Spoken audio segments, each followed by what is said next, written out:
It started with a voice. Not a scream, not a cry. Just a whisper coming from the lake behind my cabin. A whisper that knew my name. I hadn't been back here in years. Not since my sister drowned. The lake behind our old cabin was supposed to be peaceful. We used to swim there every summer, until the day she slipped beneath the surface and never came back up. I thought returning might bring me closure. Instead, it brought her back. The first night was quiet, the kind of silence that feels heavy, but at 3:12 a.m., I woke up to the sound of water dripping. Inside the cabin, then I heard it, a whisper. "Liam." I froze. The windows were closed, the doors locked. Still, I could feel the air shift, like someone was standing behind me. I turned on the flashlight. Nothing. But when I looked out toward the lake, the water wasn't still anymore. Tiny ripples moved toward the dock, like footsteps. I told myself it was wind, but the next night proved me wrong. At exactly 3:12 a.m. again. "Liam." Soft. Closer. I whispered back, "Who are you?" And it answered, "You know me?" My chest went cold, because even after all these years, I did know that voice. It was my sister. I didn't sleep. Instead, I set my phone by the window and hit record. If it happened again, I'd have proof. At 3:12, it came. A faint splash, a whisper through the static. "Come back down." Then silence. When I played it the next morning, I nearly dropped the phone, because in the recording, she wasn't whispering from outside. She was whispering right next to the microphone. I tried to brush it off.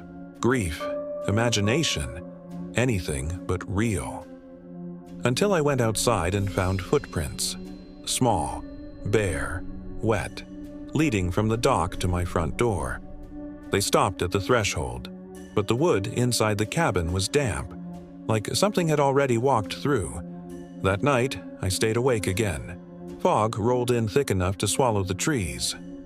At 3:12, I heard her voice again, clearer this time. "Liam, it's okay. Come back down." I ran to the dock, yelling into the mist, "What do you want from me?" And from beneath the surface, the water answered back. Not words, just bubbles. Then, a hand broke through, pale, thin, dripping. I fell backward, heart slamming. When I looked again, it was gone. But floating where the hand had been was her necklace, the one she wore the day she drowned. I picked it up, cold as ice, and the second I did, I saw her. Not a memory, a reflection. Her face beneath the water, staring up at me, smiling. That smile wasn't hers. I dropped the necklace and ran inside, but when I slammed the door shut, the lights flickered and the sound of dripping returned, this time from the ceiling. I grabbed my phone and saw a new file, another voice memo. Same timestamp, 3:12 a.m. I pressed play, splashing. Then my own voice saying, "It's okay, come back down." I never said that. I called my mom, voice shaking. She went silent when I told her what I heard.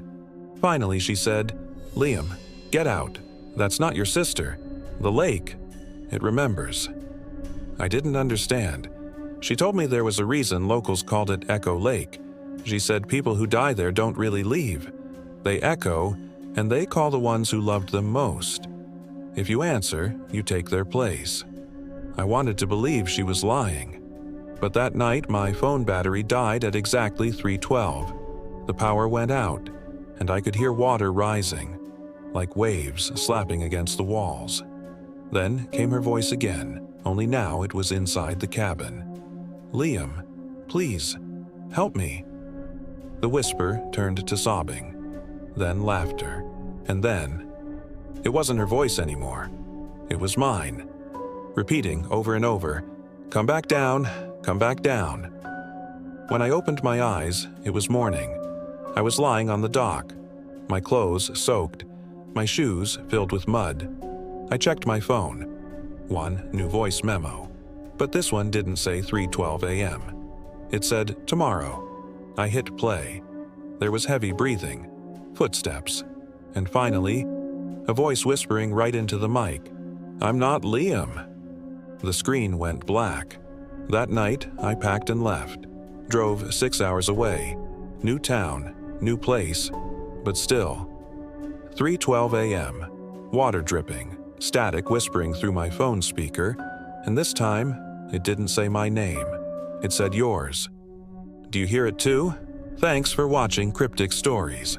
Don't forget to like, comment, and subscribe for more chilling tales.